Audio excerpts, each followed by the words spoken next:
हुर्रियत नेता जवाब दो, हुर्रियत नेता जवाब दो, हुर्रियत नेता जवाब दो, जवाब दो, जवाब दो, जवाब दो, जवाब दो, जवाब दो, जवाब दो, जवाब दो, जवाब दो, हुर्रियत नेता जवाब दो, जवाब दो, हुर्रियत नेता जवाब दो, जवाब दो, जवाब दो, जवाब दो, जवाब दो, जवाब दो, हुर्रियत नेता जवाब दो, जवाब दो, जवाब दो, जवाब दो, जवाब दो, जवाब दो, जवाब दो, हुर्रियत नेता जवाब दो, जवाब दो, जवाब दो, जवाब दो, जवाब दो, जवाब दो, हुर्रियत नेता जवाब दो, हुर्रियत नेता जवाब दो। जी हाँ, ये बात इसलिए कही जा रही है क्योंकि कल जिस तरीके से 2 MBBS के स्टूडेंट्स जो है उन्हें गिरफ्तार किया गया, जो कि टेरर फंडिंग और साथ ही साथ हुर्रियत लीडर्स द्वारा जो टेरर फंडिंग होती है उसके द्वारा उन्हें पाकिस्तान में जो है MBBS की सीट्स को जो है दिलाया गया। एक बड़ा सवाल ये उठ रहा है कि लगातार इस तरीके के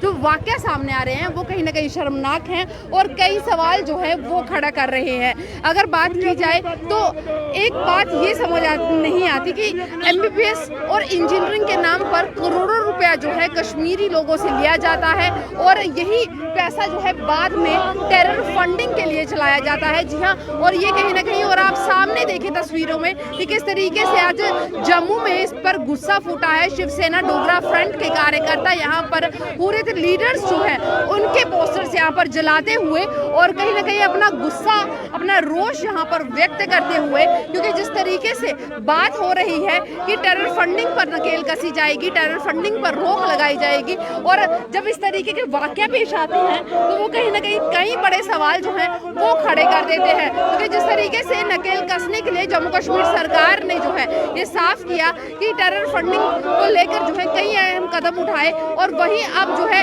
कल जो वाकया पेश आया है जिसमें साफ तौर पर हुआ कि MBBS के नाम पर जो है करोड़ रुपया लेकर जो है टेरर फंडिंग में इस्तेमाल होना, ये एक सवाल खड़ा कर रहा है कि क्या नौजवानों को इसी तरीके से निशाना बनाया जाएगा और उसका जवाबदेही कौन देगा। और अब आज शिवसेना डोगरा फ्रंट के कार्यकर्ता यहाँ पर आप देखिए तस्वीरों में कि किस तरीके से अपना गुस्सा व्यक्त करते हुए नजर आ रहे हैं, और इस गुस्से में ये है कि जो हुर्रियत लीडर्स हैं यानी कि जो नेता हैं उनके जो पोस्टर्स हैं यहाँ पर जलाए जा रहे हैं। क्योंकि जहाँ पर अभी तक अगर बात की जाए तो ये साफ है कि अगर इस तरीके से चलता रहा तो कौन इसकी जिम्मेदारी लेगा।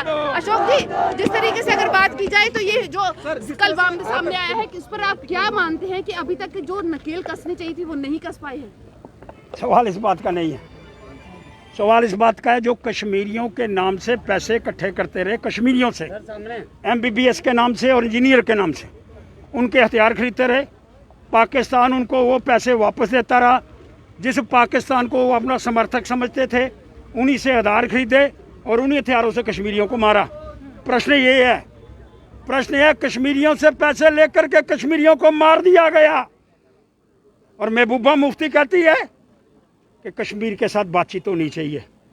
जिन कश्मीरियों ने MBBS और इंजीनियर की सीटें वहाँ दी उसके बदले में हुर्रियत को पैसे दिए, और हुर्रियत ने पैसे कश्मीर के लोगों से खाए और हथियार खरीद करके उनको ही मारा।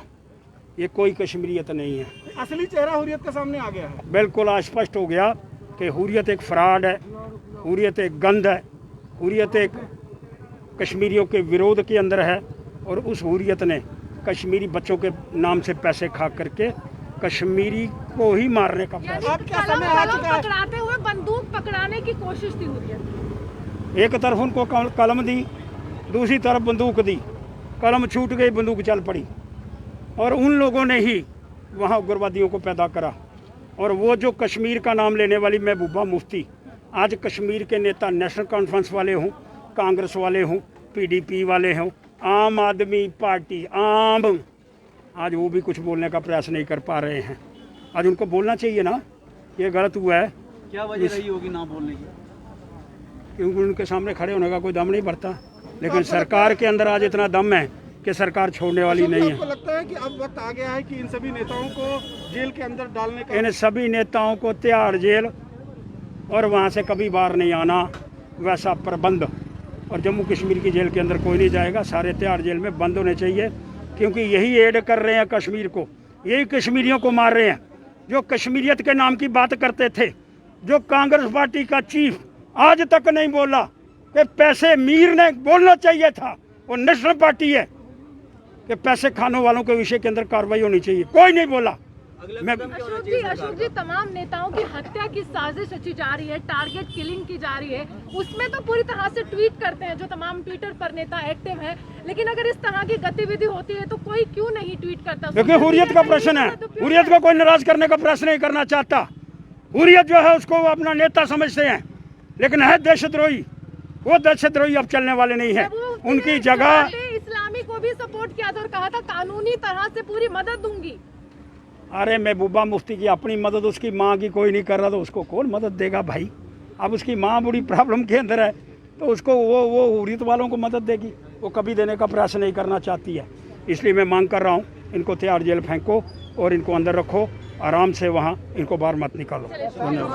तो साफ तौर पर यही कहना है कि अब इन नेताओं को, यानी कि जो देशद्रोही हैं, इन्हें तिहाड़ जेल के अंदर बंद कर देना चाहिए, क्योंकि इसके अलावा कोई चारा नहीं बचा है। क्योंकि जिस तरीके से लगातार जो है ऐसे मामले सामने आ रहे हैं, वो अफसोस है। क्योंकि एक बड़ा सवाल ये उठ रहा है कि कलम पकड़ाने, यानी कि जहाँ किताबें देने की बात हुई वहाँ पर उन्हें हथियार दे दिए गए और उन्हीं हथियारों से उन मासूम कश्मीरियों की लगातार जान भी लेते रहे। और अब ये सवाल बन रहा है कि बाकी नेता, यानी कि जो अपने आप को राष्ट्रवादी कहते हैं, वो क्यों नहीं इस पर सवाल खड़ा कर रहे। हुर्रियत जिस तरीके से उसका पर्दाफाश हुआ है, कहीं ना कहीं ये साफ हो चुका है कि अब ऐसे नेताओं की और ऐसे देशद्रोहियों की जम्मू कश्मीर में कोई जगह नहीं है। इस अपडेट के साथ आप बने रहें दी अर्थ न्यूज़ के साथ।